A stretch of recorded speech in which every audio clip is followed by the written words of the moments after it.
lead us in a prayer, please.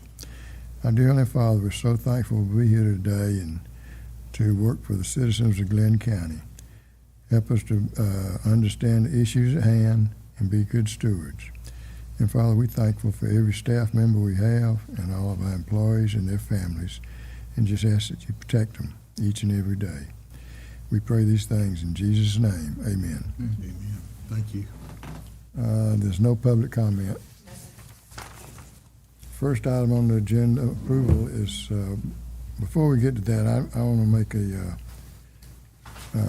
we need to add under the discussion section for number 1, add alternative on-site treatment systems. Can I have a motion to add that to the agenda? Mr. Chairman, please add an agenda item to discuss alternative sewage systems. Second. Motion and second, all in favor? Motion carries. Okay, we'll move to the approval section, minutes from the October 15th, 2025 Facilities Committee meeting. Mr. Chairman, I make a motion that we accept the meeting minutes from October 15th, 2025 Facilities Committee. Second. Motion and second, all in favor? Motion carries 3-0. Next item is change order number 1, FEMA fixed generator installation. Mr. Burris. Yes, sir. As y'all are very aware, we have a contract with Popco to install 8 fixed generators that we purchased directly from Cummings through the FEMA program. In April, we awarded a contract to Popco for the installation of these 8 generators at $4.9 million. When we put that out for bid, a miscommunication occurred between the design engineer and staff that led to certain sheets for the structural components necessary for the installation of a new 1,500 kilowatt generator at Academy Creek not being included in the bid documents. Staff had made comments to the design professional on the electrical sheets, but since no comments were provided on the structural sheet, the engineer provided the revised drawings but did not resubmit the structural sheets, and staff failed to combine the drawings appropriately, and so no structural drawings were provided during the bidding process. Once this error was discovered, we went to Popco to request pricing to complete the work. Popco has provided a pricing proposal for this work for $387,042.29 to complete the structural work necessary for generator installation and to build a platform around the new generator to get everything out of the floodplain. You can see the price there on the back, but ultimately the 1,500 kW generator, we have to demo a section of a building, pour a new slab, set the generator on it, and then build an aluminum platform around the generator so we can actually access the panels and everything outside of the floodplain. So the request is to approve this change order request from Popco in $387,042.29.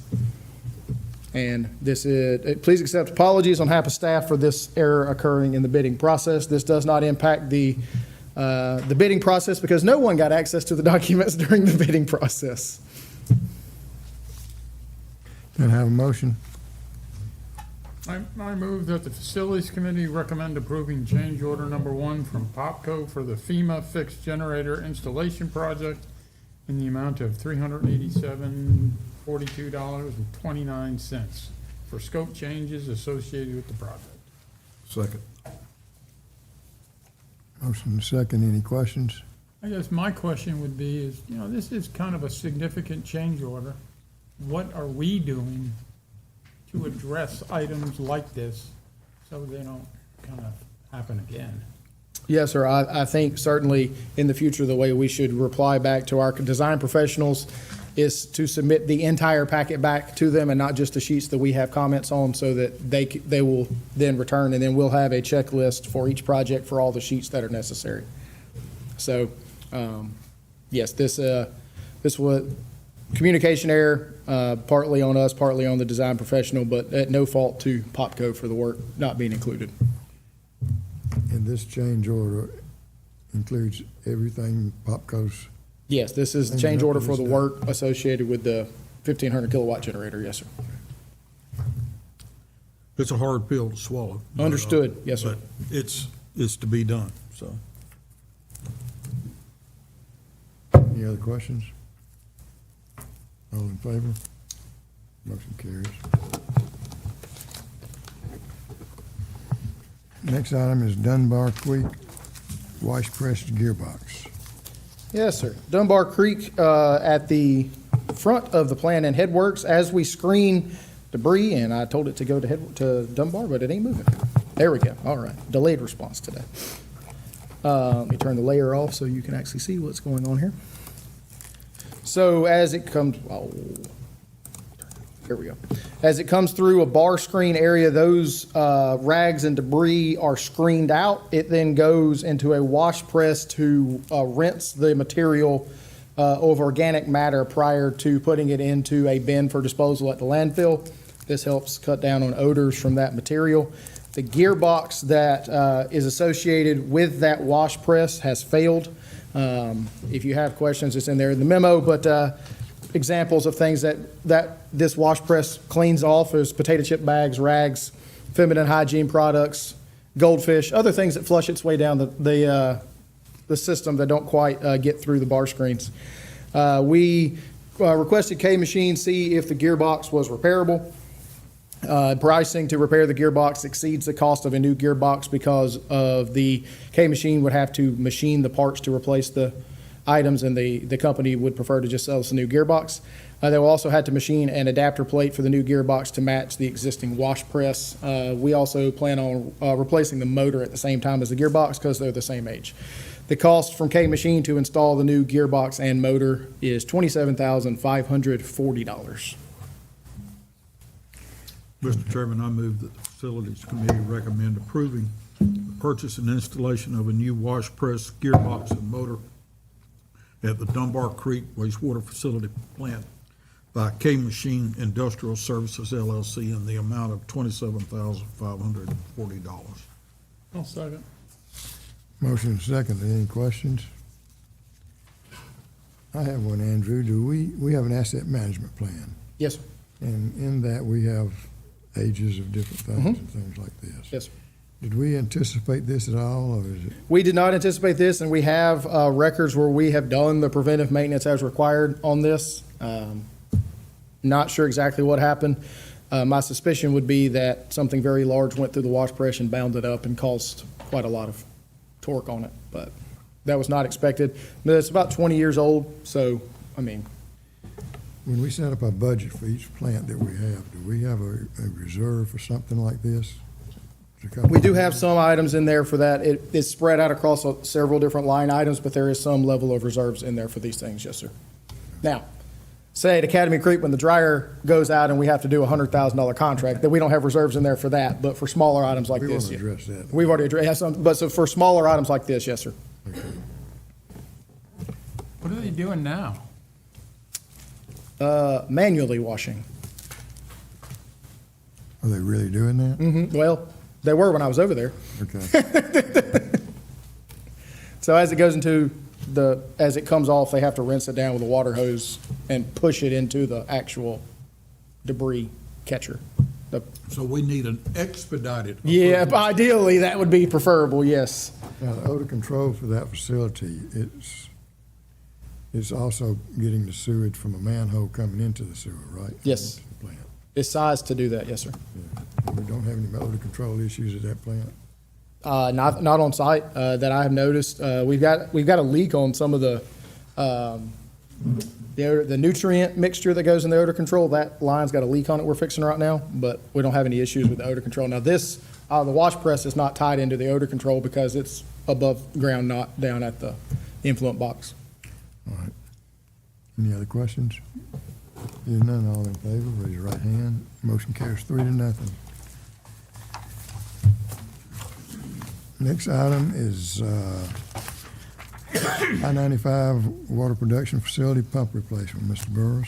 Yes, sir. We operate a water production facility that is named the I-95 well near Exit 38 on Glendale Circle. It is on the south side or east side of Exit 38.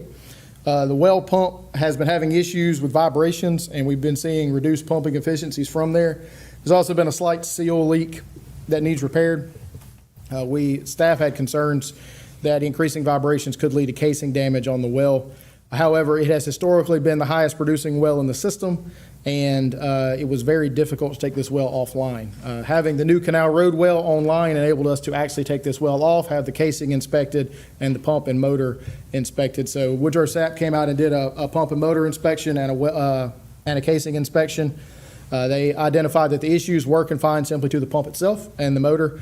And so SAP has provided a quote to replace the well pump and repair the existing motor and do the necessary work on site to reinstall everything. And the price to do that is $43,000. So this would be funded out of the water production operations budget. And so the request is that we approve this new well pump and a repaired motor and the work to install it at I-95 Water Production Facility in the amount of $43,000. You may recall, we had Woodrow Sapp inspect one of our wells last year at Howard Coffin, and we ended up with a couple $100,000 well casing repair. So this was a much more favorable outcome for us in that regard. But again, without the Canal Road well online, it would have been almost impossible for this well to be offline long enough to have the well casing inspected. Can I have a motion? Mr. Chairman, I move that the Facilities Committee recommend approving the purchase of one new well pump, motor repair, and associated work to be completed at the I-95 facility by Woodrow Sapp Well Drilling in the amount of $43,000. Second. Motion and second. Are there any questions? This is submersible pump. The submersible pump? This is the well pump and the motor that sticks out at the top. Yes, sir. Any other questions? All in favor? Now, I will note, we do have a remote well pump at that facility, but we do need to get, since we already have it offline and did the casing inspection, we'll go ahead and get this replaced while we're doing that.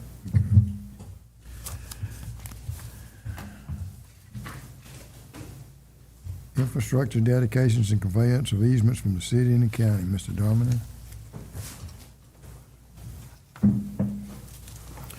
All right, good afternoon.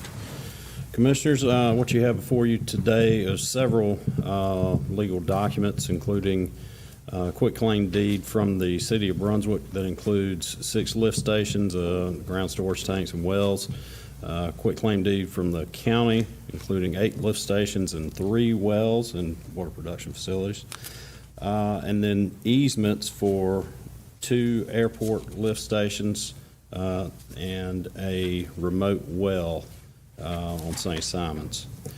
This is a combination of several different 2 different projects where we've been trying to get deeds for the infrastructure that the JWSC owns and operates. Can I have a motion? Mr. Chairman, I move that the Facilities Committee forward the deeds and easements to the full commission with the recommendation to authorize the chairman to sign any and all documents to accomplish these deeds and easements. Second. How many of these are for the county and how many are for the city? The 6 from the city and 11 parcels from the county. The 6, are they all sewage pump stations? They all include lift stations, pump stations. Some of them include ground storage tanks as well. Like the Howard Coffin facility. Because we have a pump station and the well facility right there on one side. So this gives us all the land where the Howard Coffin. How do they decide what land we're gonna get for that? I'm sorry? How do they decide how much land we're gonna have around like the Howard Coffin well? Essentially, the area inside the fence. Okay. Most of them have been surveyed. Yeah. This is something we've been wanting to clear up for quite some time. Yes, sir. And I know this was just group A, if you will, Sure. the easier ones to Sure. accomplish. Do you have off the top of your head how many more there are to come? I had that number last month, but I don't have it on. We'll have it for you tomorrow. But this also includes the 3 remaining airport. Easements. Yeah. But this is everything with the city and the county. As far as we know.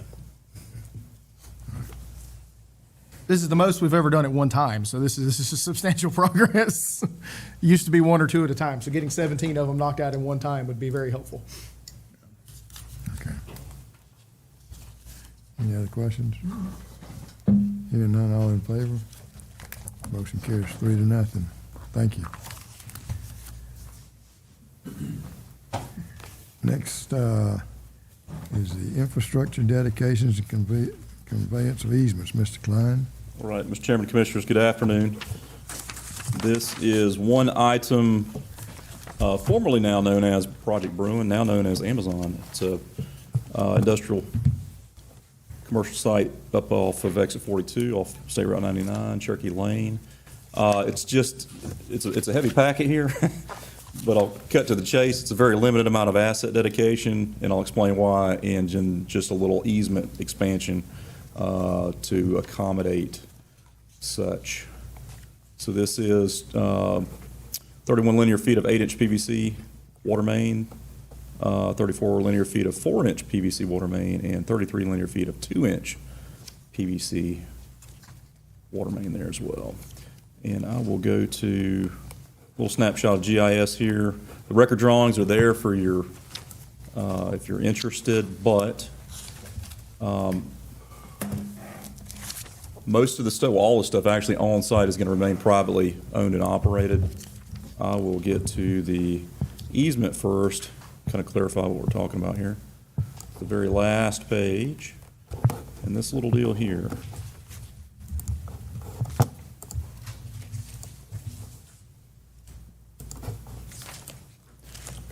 So, Joint Water Sewer Commission has an existing easement that runs just south of the Amazon parcel site. So right this is here. close to our tank. So our tank, yes, sir. So our tank is here. This is our tank site. Exit 42, as we're calling it right now, exit 42, elevated tank site. It's right here.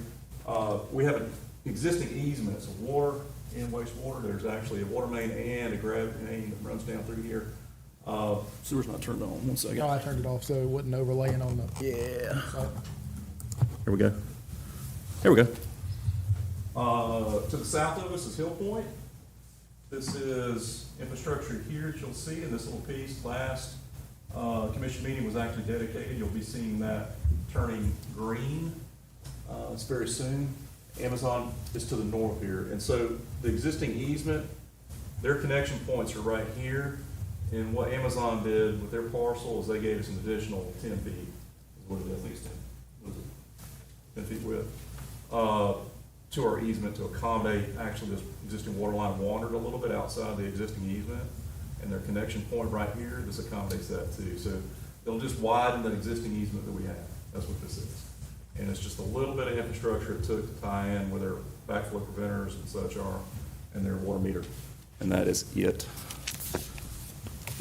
So we're not taking any of the infrastructure that they have on the property itself.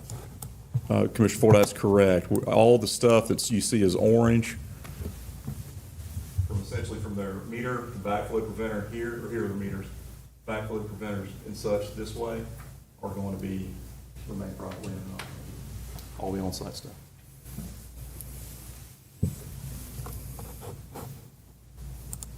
That is the only item, and there's recommended motion if. Can I have a motion? Mr. Chairman, I move that the combined facilities and, whoa. Take that. I move that the Facilities Committee recommend to the full commission approve and accept these requests, to accept the infrastructure and easements with associated documentation. Second. Motion second, all in favor? Motion carries 3-0. Thank you. Thank you. We'll move to the discussion section. First item is the alternative on-site treatment system, a discussion of that. Oh, there we go. I know it's on here. I was trying to find it. All right. So Commissioner Neal had requested at the last meeting that we bring some updates on alternative or alternate treatment systems.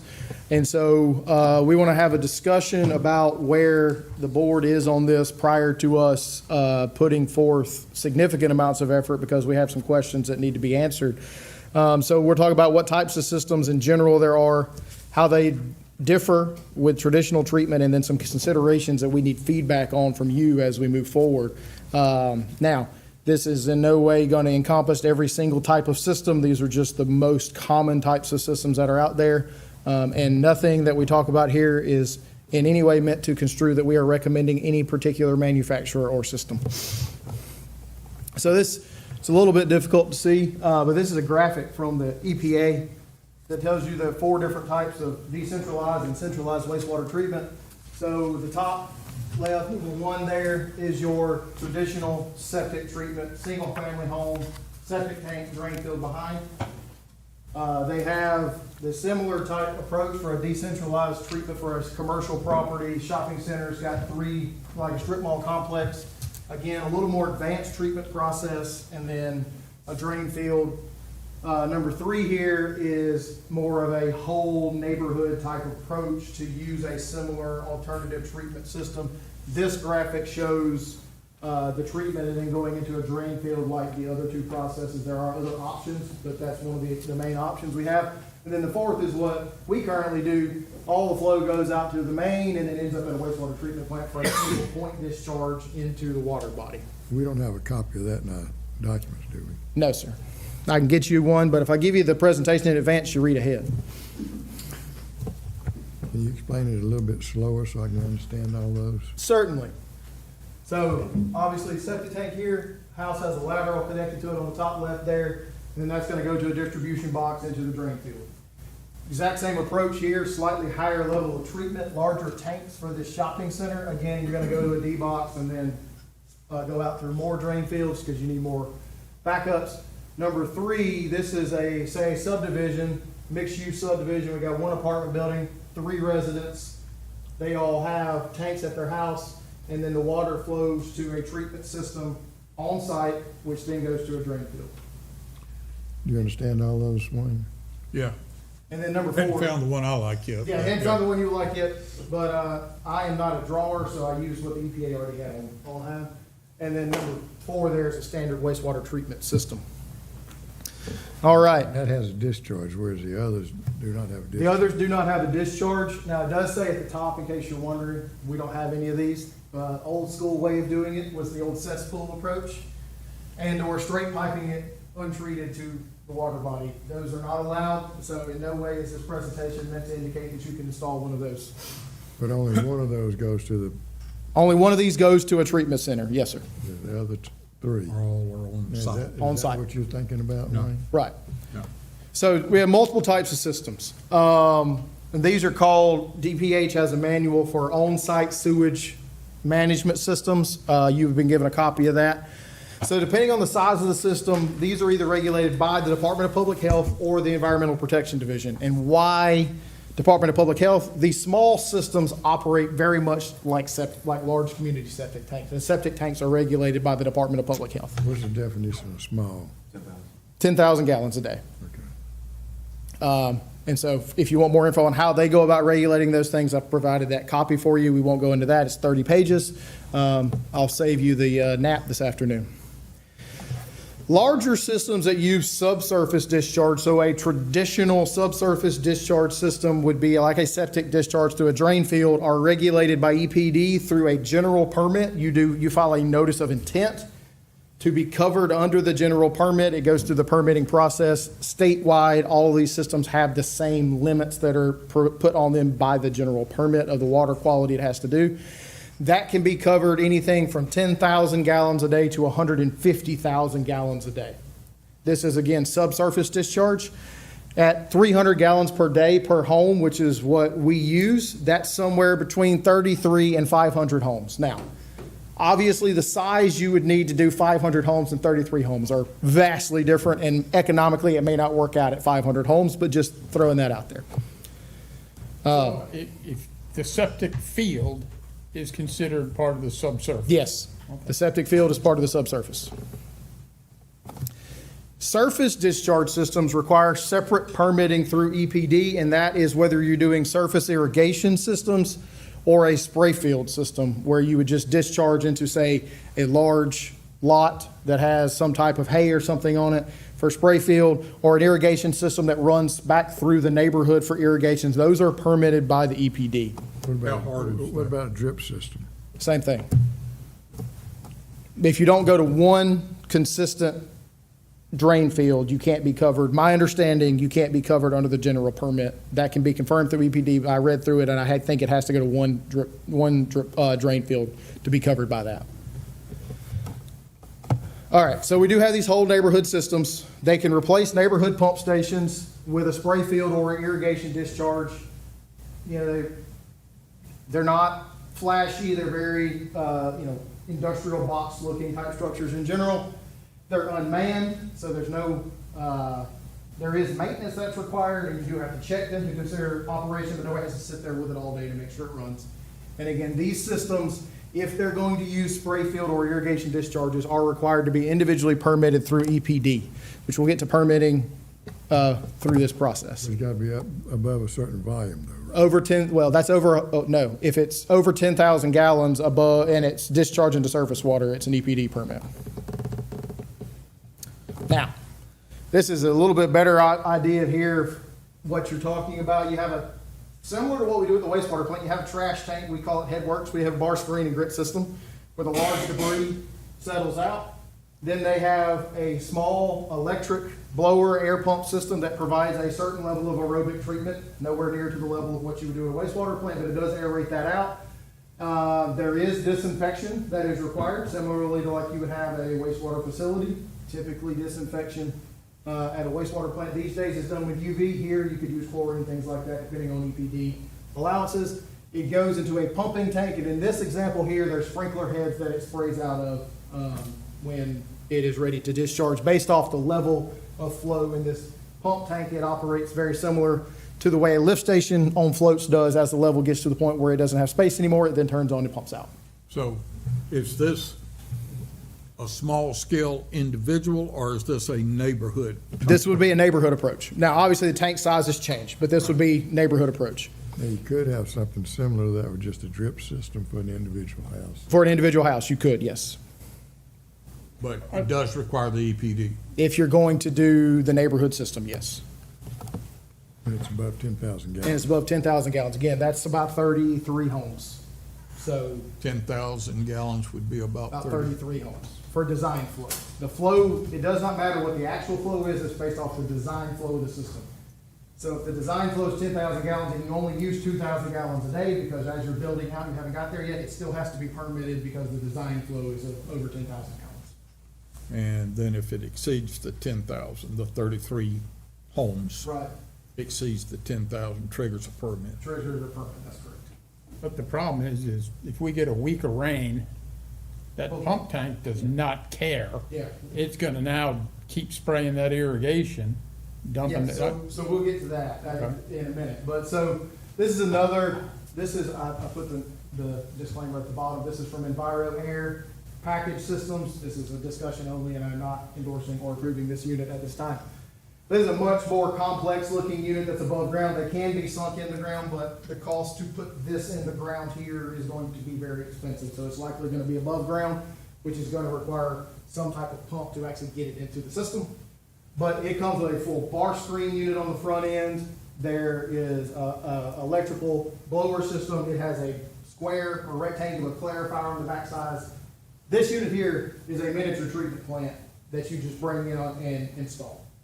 It's got bar screens, it's got aerobic treatment, and it's got clarifiers, just like what So we have. higher maintenance. Higher maintenance cost, things like that. Again, these can be unmanned from a standpoint if you don't have to have somebody there 8 hours or 24 hours a day, but somebody does obviously have to go check on it. And they'll be monitored via SCADA. So let's talk about, Drew, can I Yeah. interrupt?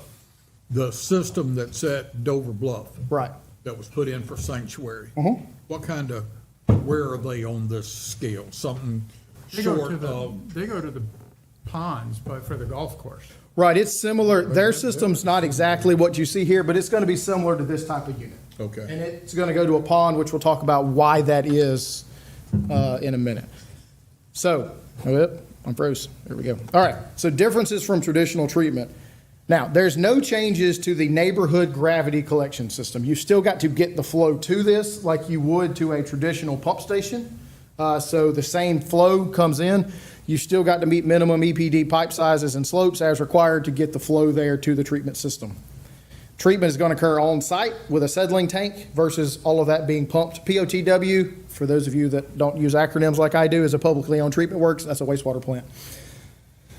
Systems can be designed to provide relatively high levels of treatment. I saw some literature where they can get down to 10 parts per million on these systems on BOD and TSS, which is, that's decent treatment levels to get to that point.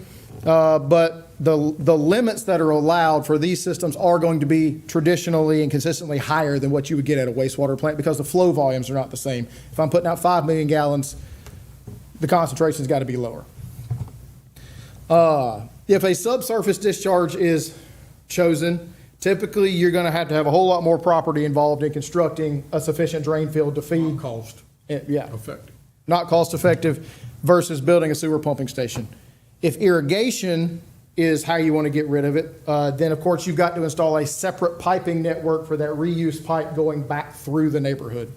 And if the desire is to pump what we'll call preliminary treated water to the wastewater plant, there is limited change for the requirements at that point because you still have the same volume of water, it just doesn't have solids in it. So volume is volume. If I've got to pump 500 gallons a minute, whether it's got solids in it or not, I got to have the same size pipe. So that actually doesn't save you any money other than maybe the piping. The pumps be slightly different because you're not pumping solids, but the piping does not change in that regard. Now, where these systems have been talked about, typically is going to be out in rural Glynn County, in the west part of Glynn County. The problem we have is a lot of the soil conditions out there are not going to support subsurface discharge. It's just not going to do it naturally. Many individual septic systems now require engineered or mounded systems to go in, and so you can imagine putting in a community mounded system, that's going to be a nightmare. That's not realistic. That's not something that's going to be attractive for the homeowners out there or anything like that. But to the point about the pond, both the subsurface and the irrigation-based systems can have difficulties during extended periods of heavy rain. Because as those soils become oversaturated, they can't actually get the flow out. Versus if it's a pump system, you can actually, just overcome the head conditions and pump it out. So this could create necessity to construct storage ponds to pump the irrigation systems. If you can't get rid of it and the ground can't consume it all appropriately, you've got to have a pond or you're going to have backups in the collection system. So I think right now, to your point, sanctuary goes into a pond. They have pumps in the pond which then come out, and that's where they irrigate from. Is that correct? They actually have a couple of sprinkler systems for those wet times, so the golf course doesn't need any watering. Yep. You can drive in when it's raining and the sprinklers will be going off. Yeah. But see, that's a reuse is what that is. That's reuse. That's reuse. That would be like a reuse system inside the neighborhood, right? So if there's a golf course close by. Yeah, you could do, that would be a great option if there's something like Or that. if there's somebody that needed water. Somebody that needs a significant amount of water, if there's a large agricultural place nearby, places like that you could pump that water to through that first level of treatment and they could consume it all, that would be potentially an attractive option.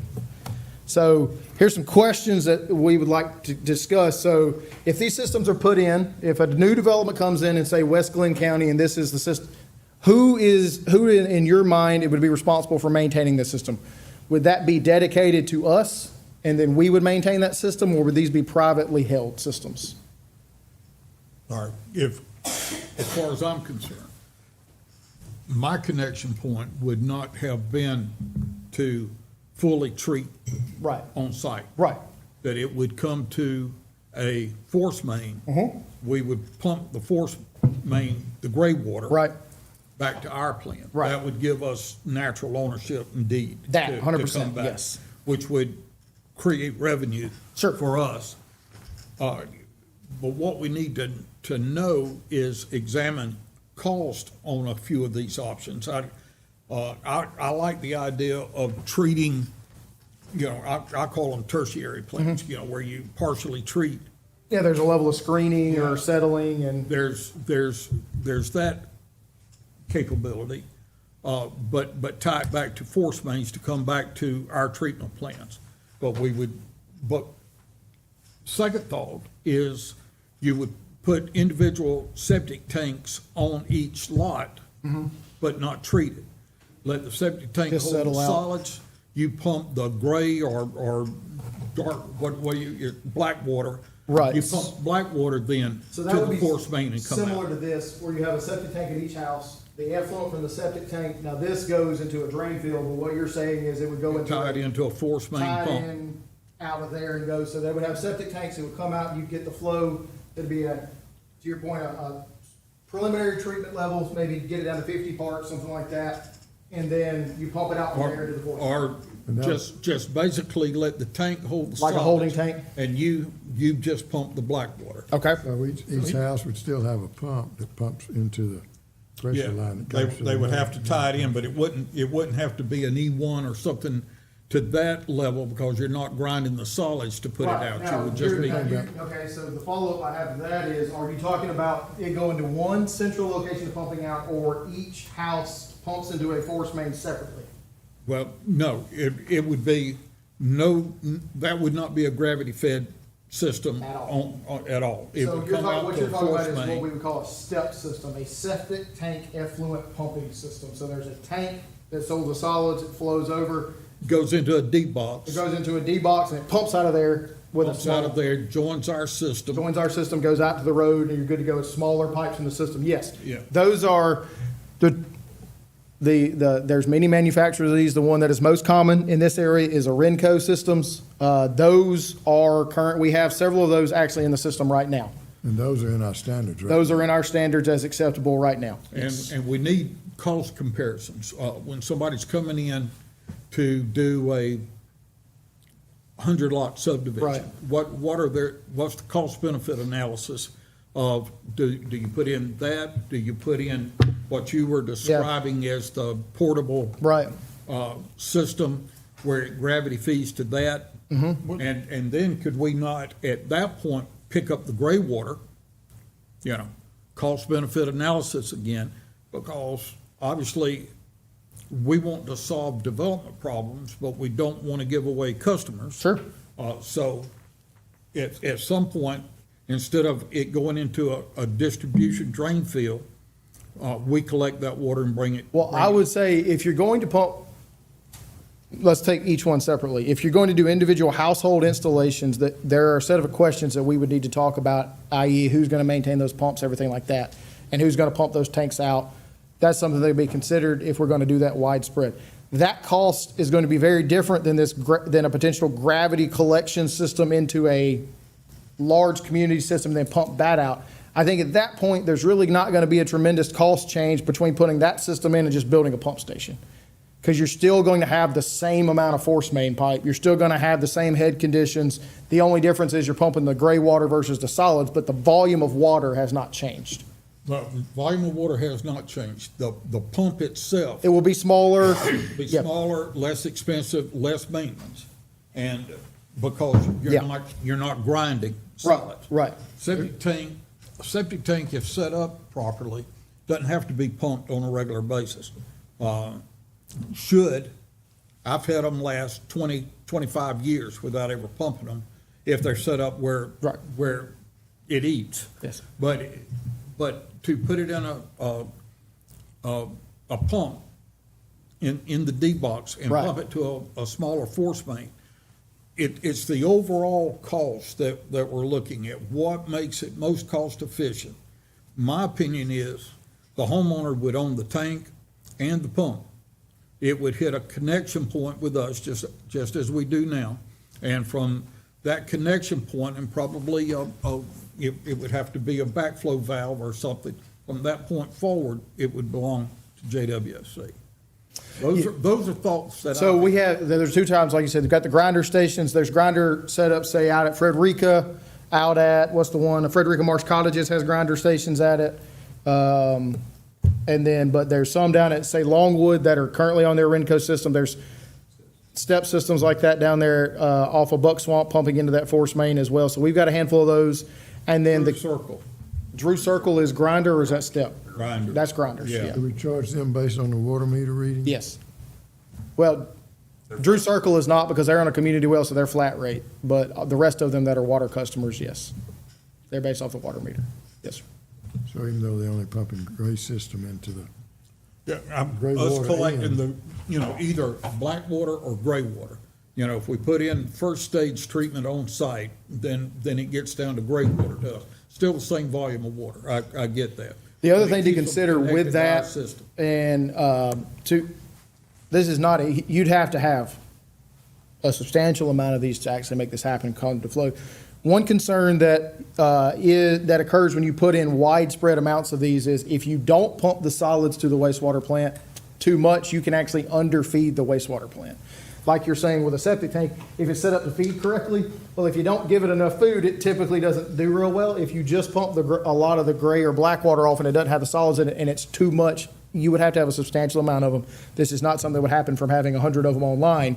You could underfeed the wastewater plant and cause problems for the But that's biomass. not likely with the amount of gravity feed system that our wastewater plants have currently. Well, so yeah, not hugely likely, like for example, on St. Simon's, that's a bad example, there's not even really any property developed that much out there, but like say at Academy Creek, there's so much flow, that's not gonna happen. But at South Mainland where the flow's 500,000 gallons a day, that 500,000 gallons a day already is lower when we get to the wastewater port. You can look at it, is lower concentration because of how much of that flow comes from the port. How much of that flow is car wash effluent coming from the port.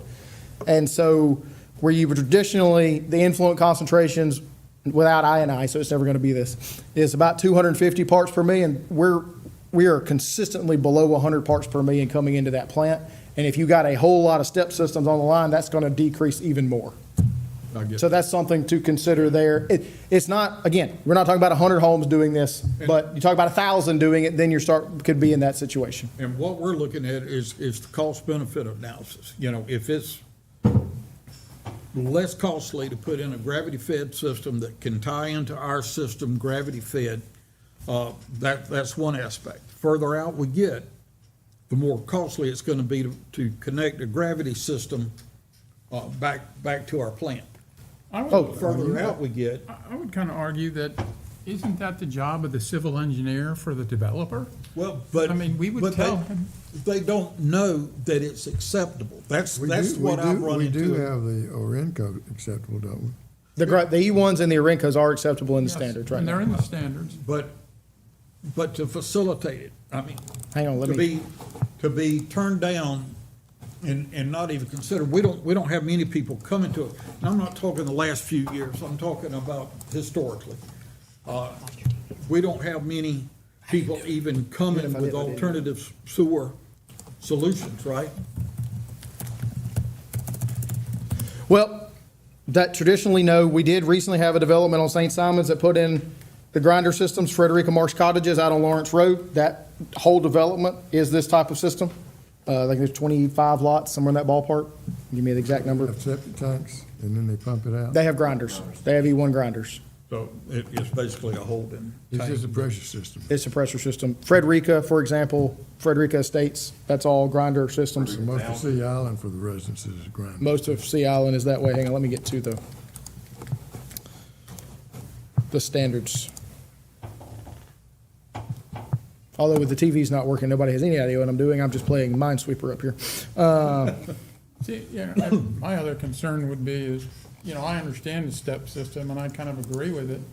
But for right now, just for example, Buck Swamp, that's a couple miles of 16-inch pipe. It's about 4 miles. Huh? It's about 4 miles of 16-inch pipe. 4 is a couple. Yeah, So that's nothing but a big septic tank. and obviously settlement is settling in the Yeah, bottom of so that 16. your- It needs more volume. But your step system in a 16-inch, 4-mile pipe is like nothing.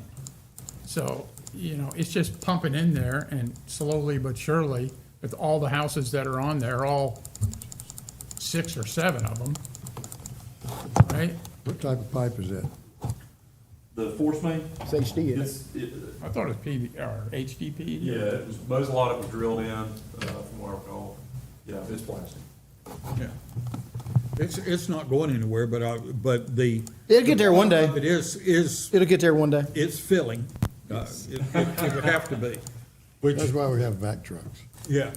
But that was part of what I was saying. When we get out 4 miles down a road that's got a force main, 16 inches, that's not getting enough service, when we have the subdivision that we're suggesting they tie in the gray water or black water to our system out there, that there's also a hydrant put there that water could be turned on to send down that system on a maintenance kind of operation, not every day, but to be able to turn a hydrant into it to increase the flow, and some kind of formula. Well, worked out I guess where- as a follow-up, if the concern is that you don't feel that the community is aware that these systems are allowed, how would you like us to best address that?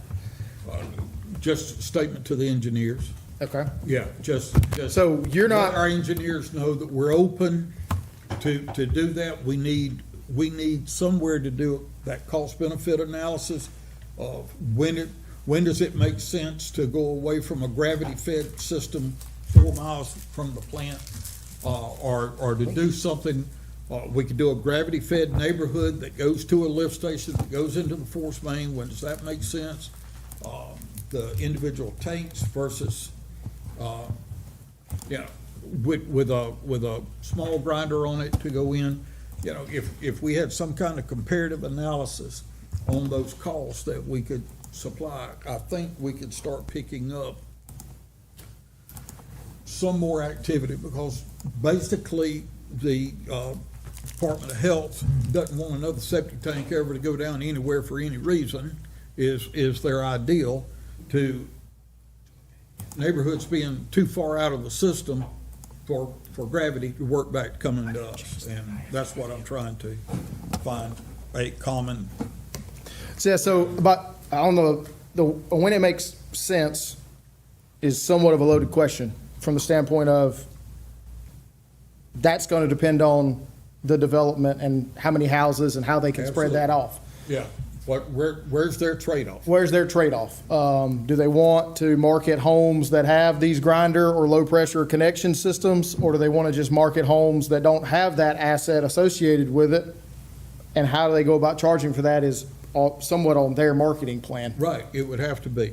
But, if you've got public water and sewer versus well and septic tank, means all the difference in the world in the size of the lots. Oh, absolutely it does, yes, sir. What the return on the investment is, what would help us get to affordable housing in today's definition of.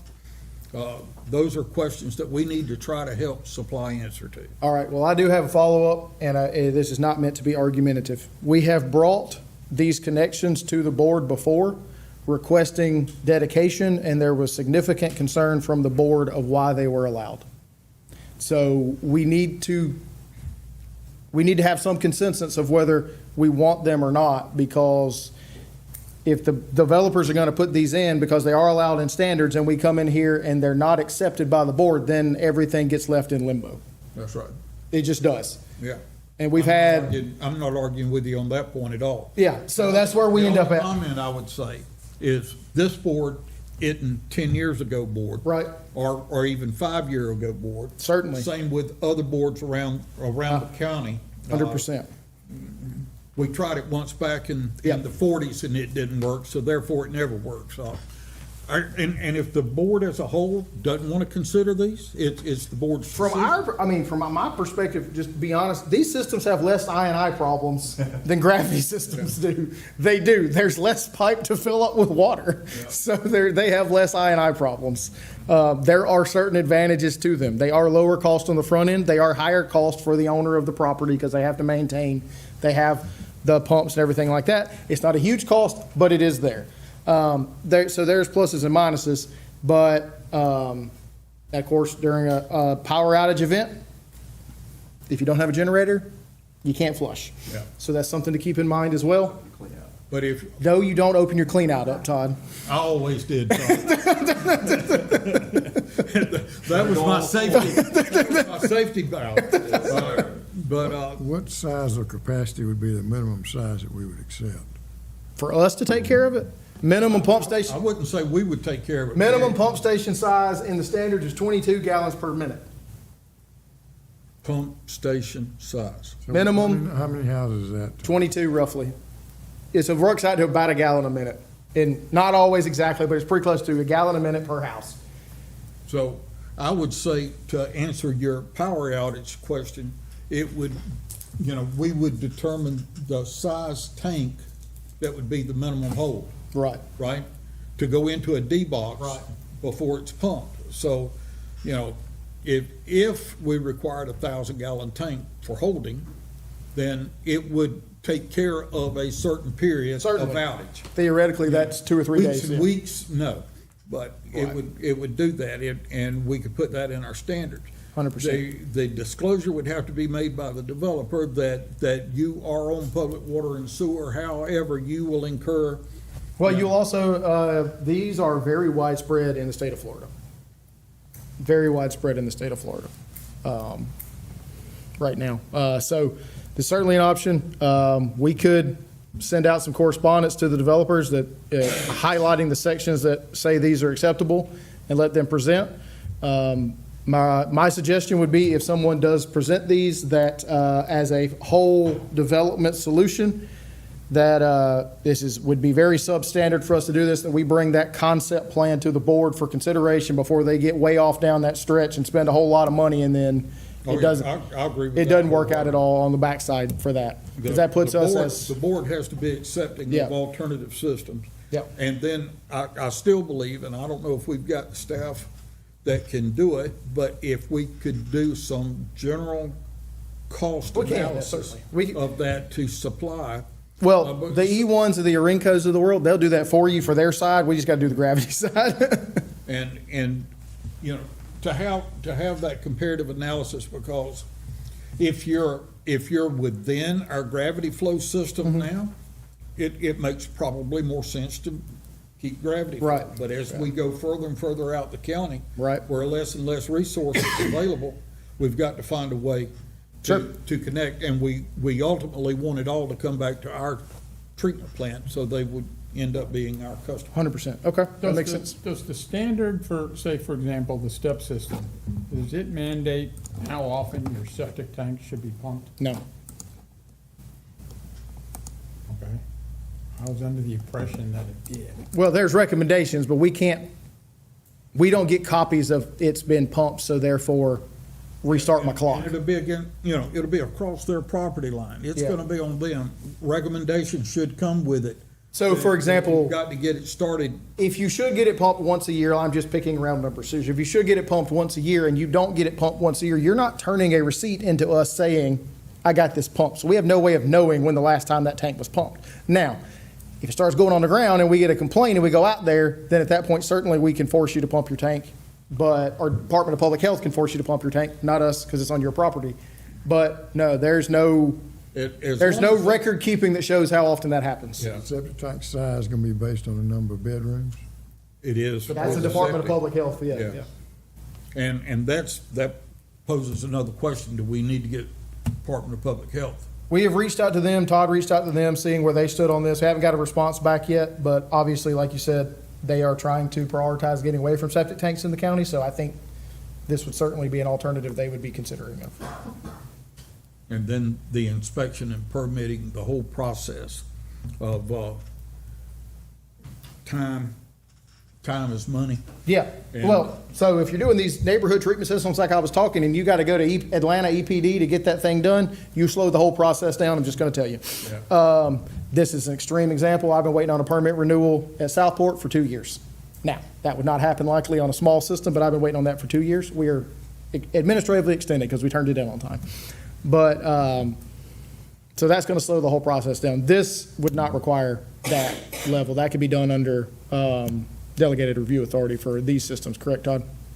Yes, that's how we're currently reviewing these. Yeah. Like we have the industrial part, where we're putting in the grinder systems now?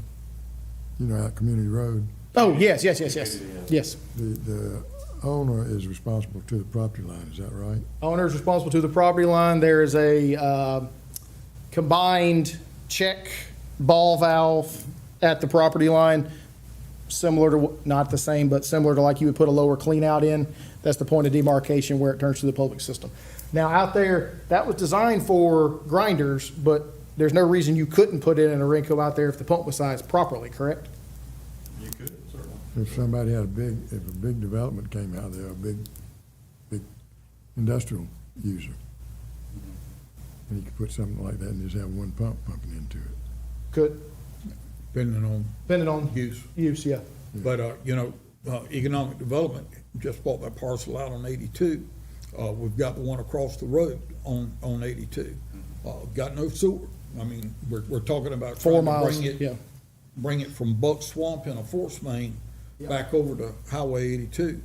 These could be ideal, especially that little compact treatment. Something like that, yeah. You'd have to go down to Old CCC all the way to Buck Swamp from that parcel that economic development owns, or come down to Myers Hill. Either way, it's about 4.5 miles to get there. Yeah. There is water at the property line though, Yeah. stubbed out, ready to go. Not on the new one that they just bought, but on the existing, That's a question that has to be answered before we're gonna sign a contract Well, with a if- developer on either side of it. well, one of the, what we have talked about to a certain extent, if it's a large facility that doesn't use a lot of water, for example, that can be used as, put these little 1-unit systems in as drip irrigation around as an opportunity for that. But obviously, if you're gonna use 100,000 gallons of water a day, that ain't gonna work out real well for you. Like Old Jessup Road, all of those houses on septic tank. A lot of them are, yes, sir. So do we just run a force main through there and let them put a pump in and serve that area? Provided that the septic tank is not leaking, yes. Does it really matter if it's leaking? Yes, because then we're getting a lot I from the customer side. Yeah, but how much I are you gonna get through a But that's crack gonna be, in a that's septic? gonna be a whole lot less expensive to serve them that way than putting gravity lines all the way through. For our cost, it would be. Right of way to do that. Yeah. We can't 4-lane Old Jessup because we can't acquire the right of way to get it. We can barely put a lane But with there's a lot of houses out there. a lot of them, and a lot of them are old houses on old systems. 100%. But getting, most of them would have the septic tank in the backyard and being able to get into the D box and bring a force main back out to the road wouldn't be, Would be the most convenient thing to do of all time. But it can be done. but it could be done because you're only having to bury it a couple of feet. You're right. 3 foot of cover. But then it still brings the question up that if you're gonna run a discharge line from each and every house, why not do it as a gravity line? Because gravity installs are 2 to 3 times what force main line is. You've got to have the manholes, you've got to have the gravity to it, which means that it gets deeper from your minimum 3-foot cover to, 10, depending on 12 how foot big in the some subdivision systems, is. There's some of them that get all the way down to sea level and then pick up in a lift station and come back again. So that gets really expensive. If you can run it with a gravity, force main line at 3 foot deep, it doesn't even have to be exactly level because the water is gonna push. It's not gonna just gravity flow. And you slope don't your- have to have manholes, you don't have to have, Our force mains are not always self-draining, no, sir. But when you can put them in, you slope them. It's preferred. It's not required. It's preferred. the typical install on a force main is flat. Yeah. Okay. It's 3 foot when you start, it's 3 foot when you finish. And hopefully it stays at least 3 foot the whole way too. Yeah, it's 3 foot. That's the minus. Well, we don't have a problem here, but if it goes up and down, you're gonna have to put in some air. ARVs and stuff like that, yes, sir. And, what we did in Camden was we put standpipe every so often for clean out. Flush valves, yes, sir. Yeah. Yes, sir. We have, on like the Frederica Township development, there are flush connections where we can actually run the jetter hose into the line. What do we have out on Buck Swamp? Those are single units, so we would have to flush that force main, what we would have to do is actually air gap it from a hydrant to flush that line. So there's no flush valves on that entire line. Not to my knowledge, because there was supposed to be a giant pump station built that was going to scour that line. You can't go backwards through the air vent? Say that again. Isn't there an air vent on that line? They are ARVs, yes, sir. It would make more sense to me to go to the end and just you'd have to put an air gap in for cross-contamination. Like, you can't just open a hydrant up into a force main. But you could open up a hydrant into an air gap into that line and just basically flush it with drinking water. It won't be drinking water by the time it gets to the wastewater plant. And the one I did in Camden, we had to put the flush pipes in, and of course, that became targets for Oh, yeah. ATVs and that kind of stuff. They had a really good time with it, but it was mandated. We did it.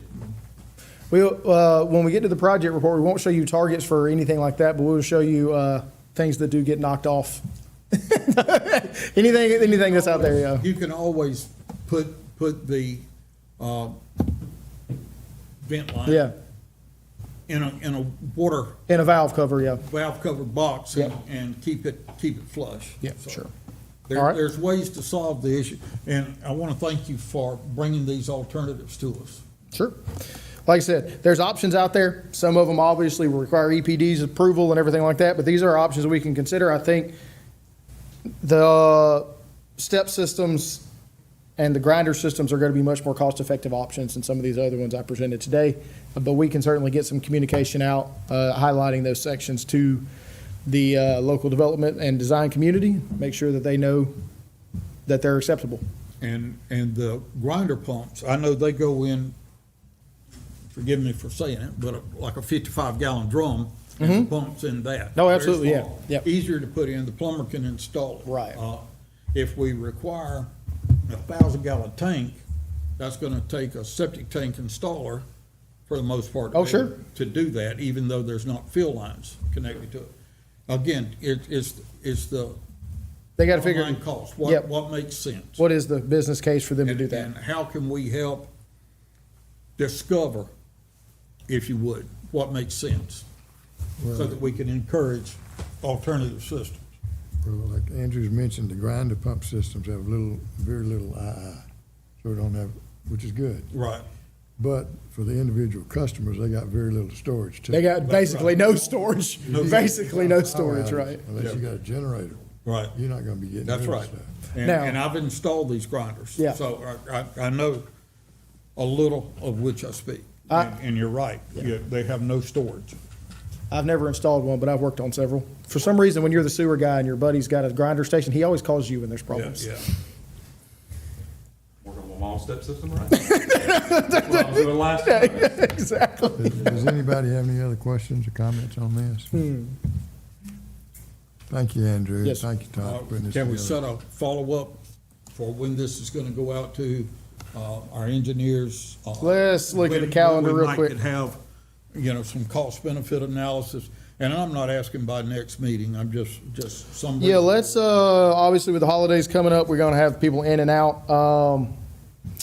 How about we shoot for the February meeting? That way, That was what I was the thinking. January meeting is kind of a more of administrative approach, so let's shoot for the February meeting for that to be produced. I'm good with that. We'll shoot information to the community about it so they can start looking at it, but as far as doing any sort of costing type approach, we'll bring that to you in February. All right. Now, bear in mind, if there's a large development out there, it's cheaper just to go ahead and put it in. It may very well be to put in the full treatment, but the land to do that on, Is very- that's not considered wetlands, which is never gonna be allowed. Yeah. It's the land swap for the, Yeah, you ain't giving away the unbuildable property for it. You gotta give away the good land to do that, right? and, to be able to put in the, either a spray system, Yeah. sprinkler, or drain field. That, yeah, you're giving away high ground for that purpose. All right? Very Okay, good. Thank you all for the input. Next item is water production report, Mr. Burris. Yes, sir. So water production report for the month of October, pretty consistent where we've been the last couple of months, which makes a certain amount of sense. Tourists a little bit lower. Obviously, end of October does include Georgia-Florida weekend, but we've produced about 8.5 million gallons a day with unaccounted for totals off the AMIs of 8.86%. We did get over 99% of the readings through the AMI without having to go out and do the AMR. That's because we have been piloting some new, Ms. LaDonna can correct me if I use the wrong terminology, high gain antennas, which is something IT related that I don't understand, but apparently it gives you better signal in areas where you can't get signal from in some of these locations. So we've piloted some of those. Neptune allowed us to pilot some of those, and those have been effective thus far, because some of these locations we just could not get signal from, but that's working out for us moving forward. Are you saying we got 8% water loss? 8% unaccounted for. Yeah, okay. Do we know where that is? We are still trying to go back, and I can pull reports by the whole system, and you can pull them by district, but as new customers are added to the system, they have to be added to the right district for those numbers to be correct. So we're still going back and adding all those to the right district. Now, some of them will be, South Mainland would be pretty straightforward to get together because there's less customers, but certainly we're working through that process. Ms. Brenda, I believe, has been going through identifying a lot of those systems. All right, Brunswick District for the month of October. You will see there the main thing, let me zoom in here. The main thing that should jump off the page is the Canal Road well, most of the way over on that first box. Is very much in use now with I-95 being down, 31 million gallons for the month out of that well. We went from 114,000 gallons in the month of August to 31 million gallons in 2 months. So that well is well utilized, pun intended. Did we get any complaints? Not that I've heard. Howard Cough and Goodyear both back online, which is good to see. We are continually trying to reduce our dependency on the Brunswick-Villa well with the Ridgewood, with the I-95 well being down. We had to use it a little bit more than we like to, but keeping that below 10 million gallons for the month is good for us. And then you can kind of see the rest of them are pretty consistent across the board there. Sorry, my phone is ringing. But in the Brunswick system for the month, 5.3 million gallons. We did have 3 taste and odor complaints. Most of those were dirty water complaints with required flushing in the area. Let's see, on our graphical representation, you can see the peak in August as the rain started falling in August. It has been exceptionally dry for the month of September and October, but was also not the time of year people like to irrigate their yards because they're tired of either paying their lawn care service or doing it themselves at this point. So, St. Simons for the month, just shy of 3 million gallons, 2.9 million gallons per day, right at 90 million gallons for the month. Pretty consistent monthly usage from where across the spectrum of the well facilities out there where we would traditionally be. The 2 taste and odor complaints there were both rental properties that somebody came in for Georgia-Florida weekend, hadn't had use for a while, had some odors in the water because it had been stagnant in the house for a while. But you can certainly see the August dip because of the rain, goes back up a little bit in September, but then October drops back down because people are starting to slow down their irrigation. And then at exit 29 for the month, 350,000 gallons a day down there, pretty equally balanced between the Fancy Bluff well and the Brookman well. Mr. Klein, I go through some pictures of that exit 29 facility under construction, so that should be that'll be online within the next year, hopefully, if things continue the way they're going. But very consistent flow on the exit 29 district. So, any questions about the water production report for the month? Okay, move to the sewage. Sewer report for the month. Academy Creek, 6.8 MGD. As you can see, August 10.7, and it keeps going down as we've gotten drier and drier. Conversely, this column here, this influent BOD, CBOD, and the influent TSS have increased as a result of having less I&I in the system. We are doing smoke testing, which we'll get to, which we have found a couple of significant contributors to I&I. We haven't found out how much it is because it hasn't rained since we fixed them, but we have found significant contributors to I&I. Are we going to have a report of that further into this meeting. So for the month, you see we're still having the ammonia problems, but it is working its way down, 3.6 parts per million for the month. So that is moving down in the direction we'd like it to go. A little bit of upset first part of the month as we took aeration basin 1 offline to do degrading of that basin, but the numbers are trending back down again, so getting very close to being back where we need to be in that. And the one thing I will point out here, you will see in this inner cockeye column, we were sitting 15 to 20 most months, and it was 1 for the month of October. Well, you can't report less than a 1. That's because the new UV system is online, and it is doing its job. We The got some- odor control equipment out there, is it working? No, sir. What's the problem with it? The way the odor control system is designed, it requires the HMI to power on. There's no way to manually turn the system on except for through the HMI, and the HMI is out. What's HMI? The human-machine interface is the graphical thing where basically the computer screen you touch. That's with the odor control equipment. Mm-hmm. When are we gonna get it installed? We can't get one sent from the factory at this point, so we're creating alternative solutions. Yeah, I am picking up odor. Well, today you were because we had the Wasn't today, I didn't come that way, But, but how long has this been going on? months, How long? months. Months? The system we cannot turn the system on. We can turn the blowers on and it'll blow through there, but we can't power the actual odor control equipment up because the way it's designed, you have to turn it on through the HMI system, and the HMI is what has failed. And there is no way to power it up otherwise. Why can't you get a Isn't that replacement? something that David could bypass? It won't control itself at that point. Then it's He just, does it all the time. but the problem is the flow rates and stuff, or how it sprays and everything like that. All of the intelligence is built into that. What about all the other odor control systems? They're fine. Now, is this one a different manufacturer? It is. Who's the manufacturer? Eco Verde. Maybe we need to look at another system then.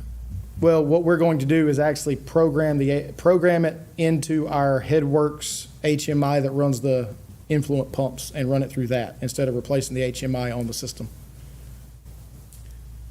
I don't understand. Explain that again.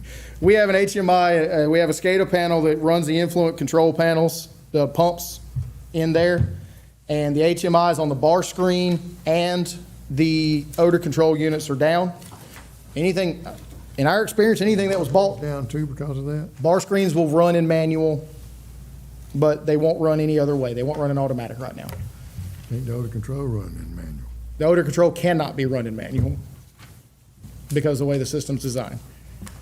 Well, the system can't be turned on.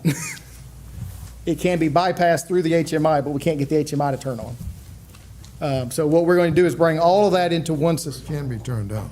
No, I thought I heard you say it could. it could be ran in manual and not off of the automatic system if you could power it up, but we can't power it Now, up. we got an issue at Dunbar, so far as the influent. With failure and everything we talked about, we want to have some redundancy and everything there, so we don't have Sure. some of those things happen. It seems like we're having the same kind of thing at the Headworks at Academy now. I think that's a little bit of a different scenario, but yes, sir. This is not our systems this is the manufacturer provided equipment. I know that. What I was starting to say is every piece of electronic equipment we bought during COVID has been absolute garbage. I don't mean to be rude about it. It's just been the truth. You know, you might be right there. Every piece of electronic equipment we bought during We have odor COVID. control farther up at those other pump stations. Those are working fine. And those were ordered before COVID. yeah. I don't mean to be rude. We have had consistent failures across the spectrum from electronics we bought in 2020 and 2021. Okay, what about us putting in odor control at like 4003 and 4000? There is an odor control unit at 4003. Is it? Yes, sir. So we got it at all the pump stations No. coming in here. No. 4035, 4036, and 4003 have odor control units. Those are the only ones. But 4002, is it pumped directly to the plant too? It does. Should we put one there then? There is no space to put an odor control unit at that station. We're putting in a bubbler system, but as far as putting in a bio tower system, there's nowhere to put one down there. But, so we're gonna bring it all back to one SCADA panel with one HMI that we can power the system up through, but we're gonna have to reprogram it ourselves to do that, or one of our contractors is gonna have to do that. Why can't we go back to the manufacturer and get it? It's outside of warranty, and we have been unsuccessful in getting them to even quote us a price. Who's the rep? I'll tell you after the meeting. But 97% BOD and TSS removal. Again, been exceedingly dry. If you're unaware, according to the National Weather Service, we are in a slight drought right now. West of here is in moderate drought, so drought conditions are in place. Hopefully, that does not get worse. Of course, we got 17 inches of rain for the month of August, so it's been a nice reprieve for those of us in the sewer system for the last couple of months. You can certainly see the reduction in rain has reduced the flow. So Dunbar Creek, 2.8 million gallons for the month. Plant running along very smoothly. All the way across, everything well within range. 97% BOD, a little over 97% TSS removal. Again, very limited rain. And we'll note at Dunbar Creek, we obviously have had very little rain because the groundwater table must be dropping because the flow yesterday for the whole day was 2.3. So pretty sure the groundwater table has gotten below some of our pipes in some of the system at this point for it to drop to 2.3. Good time to be doing smoke testing. It is a good time to be doing smoke testing, yes, sir. And Southport, right at 500,000 gallons for the month. We still got some inconsistencies with the effluent and influent. We thought we had it solved, then it changed itself again, so we're still chasing that down. But plant doing very well, 98% BOD, 99% TSS removal for the month. And you'll notice no sludge was produced at the plant. That's not no sludge to the landfill. We cleaned the digester out completely in the month of September, and so we haven't had to run because we've been filling it back up. So there's been no reason to press anything. So that's why there was no sludge produced for the month at Southport. We had to make some repairs to the diffusers for the aerobic system in the digester, so we completely emptied the tank, got in there and made the repairs, and now we're filling it back up. That's a metal tank, right? That's that metal tank, yes, sir. The old package plant. Yeah. Any questions on the wastewater report? Okay, let's look at the pictures. Yes, sir. Well, Todd, real quick, before you get started on that, and he does have pictures, but we're going to show you oh, good, JVO's already got logged in, so I ain't got to remember my password. So McKim Creed was selected for smoke testing, and we got access to this dashboard last week. Now, McKim Creed is not smoke testing this week or next week. If they were smoke testing right now, it would be updating live in the field, so I was hoping we were going to get some cool data, but they are ahead of schedule, so they didn't need to be here this week, and so they're going to take 2 weeks off for Thanksgiving. But here at the top, we're going to smoke test 983,000 linear feet to date, which they started in about the second week of October. They've knocked out 154,000 linear feet of smoke testing. About 10% then. About 10, yes, about 15% so far. And the areas in red have not been done. It's the areas that are the other colors that have been knocked out. So we have not done any part of St. Simons or in downtown Brunswick yet. We've been doing the South Mainland and the North Mainland districts thus far. A couple of things. We have 2 what are listed as critical defects. Those have already been replaced. So what is a critical defect? We can click on this. It takes us to it. This is Woodland Way. And let me zoom out so we can show you where we're at if you're not familiar with Woodland Way. This is Altama. This is, what's the name of that neighborhood? We just did forgot the name of the neighborhood. Anyway, this is Brunswick High, Magnolia Park. This is Magnolia Park. This is just outside of Magnolia Park. So we go back in here, this little red stop sign or whatever that is there, open up. There we go. So this is a storm conflict box that was showing smoke. So every time it rains, that conflict box is where you have a gravity line and a storm line in conjunction with each other. They're not supposed to be tied together. You get holes in the line, then your gravity sewer becomes the storm sewer all of a sudden. So we can go in. How many of those do we have in the system? Conflict box, dozens. We have, Do we know where they are? we know where most of them are. That we have, they are a consistent need in our We system. have it in our standards. We We have detail for our details. standards. If it's a pass-through, Chairman, with details. So they took photos. Now, this one doesn't actually show the smoke coming out of it, but this is where they show the smoke coming out. And that's obviously a storm grate inlet. That smoke was coming out when they smoke tested the gravity sewer system. Oh, did not mean to do that. My apologies. They shouldn't let me use computers.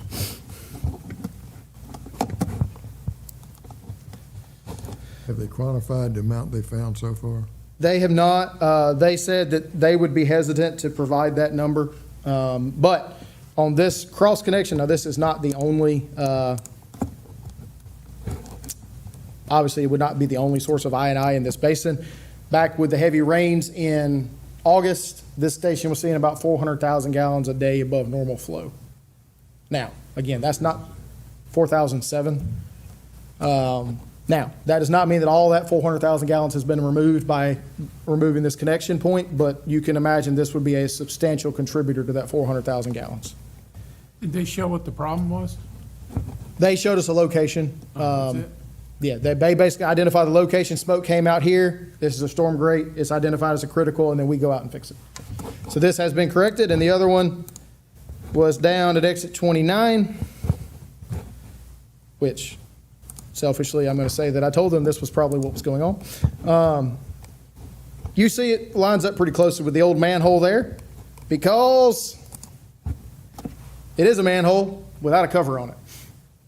So you can imagine a 24-inch manhole cover in a rain event at exit 29 and over there near the Dairy Queen and new car wash that is going in a low-lying area could produce a substantial amount of I&I into the system. Where's the cover? Just got stolen?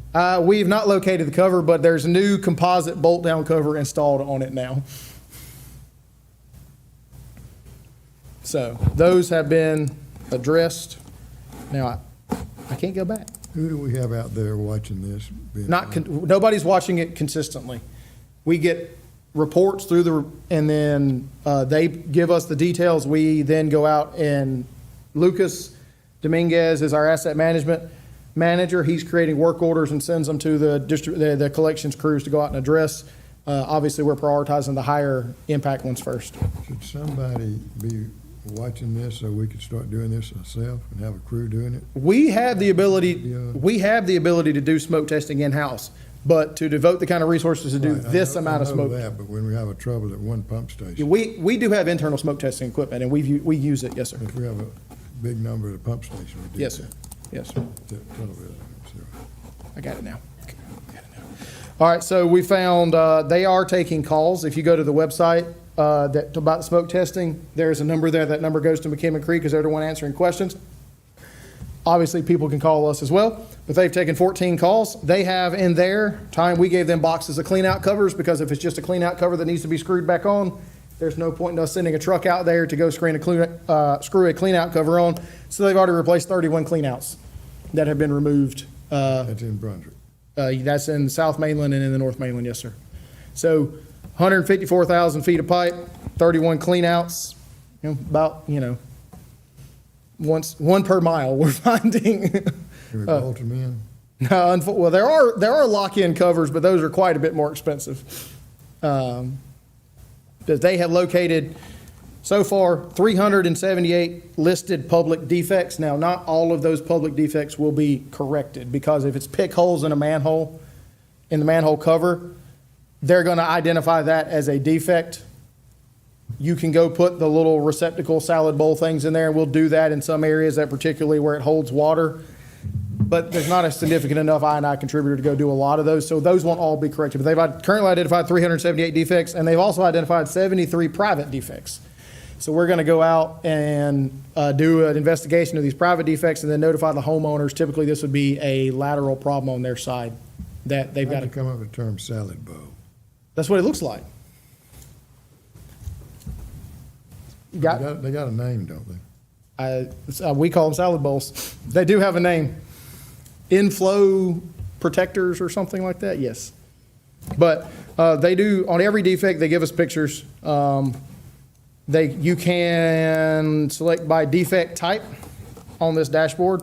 So they have different types of defects. You might not can read that now, but if there's a brand service or a broken clean out or frame and cover leaks, which is what you're going to find a lot of, but that's on manholes, or if it's missing a clean out or soil fissures, things like that, those things are going to be listed as defects, and we can filter out by those. So the ones that are more likely to be high contributors are the ones we will try to address first.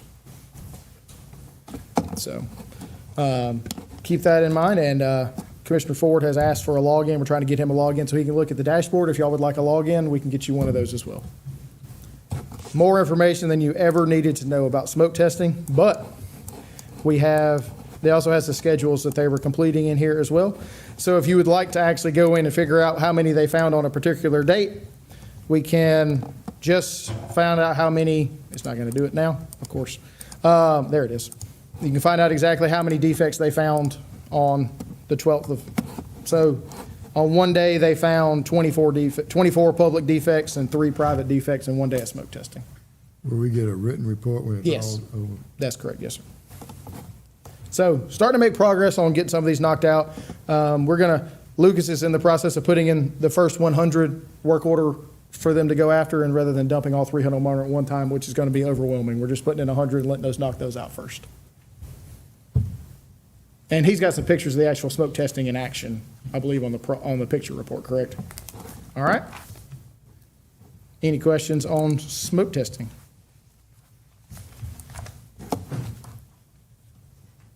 Good report. All right, Todd, I've talked enough. You're up.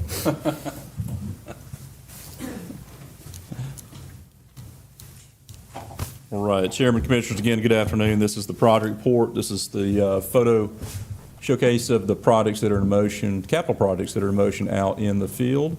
First project, Community Road Area Water and Sewer Extension. It's water and pressure main, as we were talking about earlier, that type of system. Good progress going on in that community. Already some interest from several of the commercial business owners out there in that location.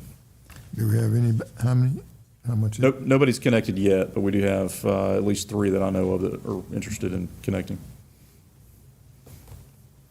All right, Canal Road, also mentioned a little earlier in the Facilities Committee. Wrapping up the final little issues on the chlorine alarm control panel there. Hopefully you're going to have that thing completely punched out very soon. But system is online, new Canal Road facility is online. Dunbar Creek. Yeah, Dunbar Creek, you see the new tanks are installed and they've delivered pump skids, but we're still waiting on one chemical feed pump that's supposed to be here allegedly before the end of the year. So we're hoping to have that system fully online prior to the new year. But all the other work is completed, minus that, everything's functional and doing quite well. That's Academy. Oh, That's Dunbar, but the yeah, next, there's Academy. Jump that's down. Academy, yeah. Yep. So Academy, you see the new UV system there in that second picture, top picture kind of shows you where the UV is. As I mentioned, the UV system is online as of early October. Looks a little different now. The flow pattern is very different now. You can see in that top picture the over spill over the weirs going out there, that the east side of the previous chlorine contact chamber is completely offline. And so that has been online now. The Trojan rep, who is the manufacturer of the UV system, is on site this week working out some bugs with some of the programming issues with the UV system. But I got a message in this meeting that they think they got them all corrected, so I'm excited to go see if it actually has been fully fleshed out thus far. Scroll on down. The RAS section is done. New piping has been painted there. You do paint specific colors, and so RAS is brown, so that's why we have brown painting there. And then this is not part of the project, but we have brought online that bottom picture there. 3 of our clarifiers now have real-time sludge blanket monitors. So that measures the feet of sludge in the bottom of each of those clarifiers. And so they will still go out with the sludge judges and confirm those readings, make sure we're not having any difficulties there, but we'll have real-time trending on our sludge blankets. Okay, now down to exit 29, this is Division 1 Water Production Facility. This is the well site, as we call it, and the ground storage tank next to it. Ground storage tank essentially complete. You can see that, brand new structure. And then now the foundation of the production facility where the pumps will be housed, concrete being placed right there in that good shot. Another picture there, some painting going on the GSD. There won't be any noise from that facility, will they? That the apartments will hear? No, sir. Just the well motor running, that'd be it. And Well that- motor, which you'll, very, very Is it on the- low. Is it on the other side or is it on that side? Well motor's right here. You can, well, excuse me. Yeah, right there. Yeah. Right there by the ground storage tank. Right by the ground storage tank. Yeah, you come in right here. So it is close. But the high service pumps are in the building, so there shouldn't be any noise from the high service pumps. Just thinking we had a better picture. All right. Good picture up top too. Okay, now the next phase, or phase 2, or it's X42, excuse me. X40, I gotta get these in different order so I can You go do, online. it tripped me up too. Yeah, exit 42, elevated storage tanks. This is exit 42 up the North Mainland off of State Route 99. This is our tank site. And in this picture, you can see the foundation is complete with the silt fence around it and the site as well, and ready for the mobilization of the form crew coming in, which they are now on site. And they came on site earlier this week, and they have formed up for at least the first ring of vertical construction on the column or shaft. And you can see also in this picture, I like to point out, this is a new entrance road for the Amazon facility here. And our inserts for our tank site will actually come off this road right here through our easement, which runs right there. And they're still accessing currently, our tank folks are, with the construction easement they obtained from neighbors to the west. What's the maximum height of that tank? Maximum height, 157 feet, I think, 158 feet, something like that. Yes, right at 160 foot. Can you see it from Bucky's? Yes. From Bucky's parking lot, you'll absolutely be able to see it. Yes, sir. Absolutely will. Can we see it coming north and south? I know we can see it coming north. You can see it. You'll yes. be able to see some of it, but once you get under the 99 overpass, you'll certainly be able to see it coming south. I'm pretty sure these trees here are not long to be, to remain. So absolutely, as you're heading north, you'll be able to see it as well. But the money shot will be heading south.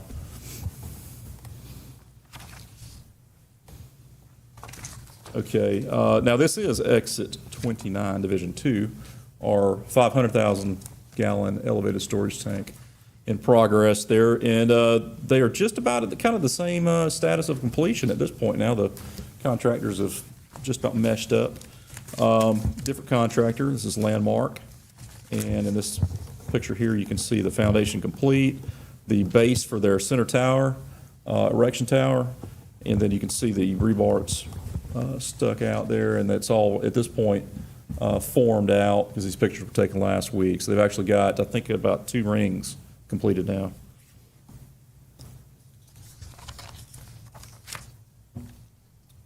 Another good picture there showing, this is head southbound here, northbound here at exit 29. If you look off here right now, you can't see anything because of the tree cover, the buffer. But as soon as it will get above the tanks, you can actually see the crane, the center crane. So you'll see about the height of what the tank bowl will be. When that tank's finished, if the well house isn't finished, we can still fill it, can't we? We can still fill it. 'Cause Yes, it'll it can tied still be into the filled system, from yes. other tanks, but Yeah. the well house is going to be well ahead of the Okay. elevated tank, I suspect. Agree. Okay, Division 3 water loops. This is Division 3 of this project. This is making several key water looping connections in the adjacent subdivisions. Take full benefit of this water improvement there. A couple of the neighbors and the smoke and dye testing coming out to test. So smoke and dye testing, do you want to talk, Mr. Burrs, or you want me to cover Go these? ahead. Crew on site here, finding a clean out. This is what it looks like to do smoke testing. You have a fan unit that seals down over the top of a manhole frame, and that's what injects the vapor, not technically smoke, I don't believe. So is that the clean out that Jason's looking at? That is a clean out, yes, sir, in the driveway. That one landed in the driveway. Now, why is it pulled open? What are they doing there? It could have been some smoke coming out of here. I'm not sure. That one looks fairly new, so I don't know what the issue would have been there. Or they could just be Cover looking at a wasn't clean there, out. Yeah.